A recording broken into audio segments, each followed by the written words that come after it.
మెదక్ జిల్లా నిజాంపేట మండల కేంద్రంలో ముఖ్యమంత్రి రేవంత్ రెడ్డి చిత్రపటానికి కాంగ్రెస్ పార్టీ నాయకులు, దళిత సంఘాల నాయకులు పాలాభిషేకం చేశారు. సుప్రీంకోర్టు ధర్మాసనం ఎస్సీ వర్గీకరణకు అనుకూలంగా తీర్పునివ్వడంతో వెంటనే స్పందించిన ముఖ్యమంత్రి రేవంత్ రెడ్డి అసెంబ్లీలో ఎస్సీ వర్గీకరణ చేస్తామంటూ హామీ ఇవ్వడం పట్ల సంతోషాన్ని వ్యక్తం చేశారు. ఎస్సీ వర్గీకరణకు సానుకూలంగా స్పందించిన ముఖ్యమంత్రి రేవంత్ రెడ్డికి ధన్యవాదాలు తెలుపుతూ పాలాభిషేకం చేశారు.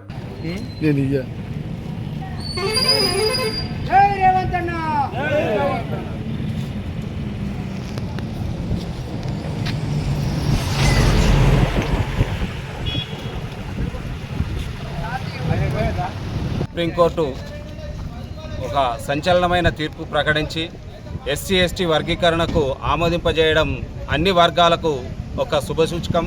ఈరోజు గౌరవ ముఖ్యమంత్రి గారు, డైనమిక్ లీడర్ అయినటువంటి రేవంత్ రెడ్డి గారు అసెంబ్లీలోనే ప్రకటించి ఎస్సీ ఎస్టీ వర్గీకరణలో మేము ముందుంటామని చెప్పేసి అందరినీ మాదిగలను అందరినీ కూడా మేము ఆదుకుంటామని చెప్పేసి అణగారిన వర్గాలకు మేము తోడుంటామని చెప్పేసి ప్రభుత్వ తరపు నుంచి ఒక ముఖ్యమంత్రి కాకుండా ఉప ముఖ్యమంత్రి కానీ మంత్రివర్గ సహచరులందరికీ కూడా కాంగ్రెస్ పార్టీ తరపు నుంచే మేము మేము అందరికీ చేదోడుగా వాదోడుగా ఉంటామని చెప్పేసి చెప్పడం జరిగింది.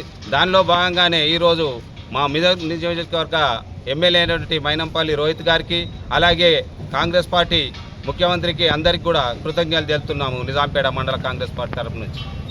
మరిన్ని అప్డేట్స్ కోసం మా ఛానల్ని సబ్స్క్రైబ్ చేయండి.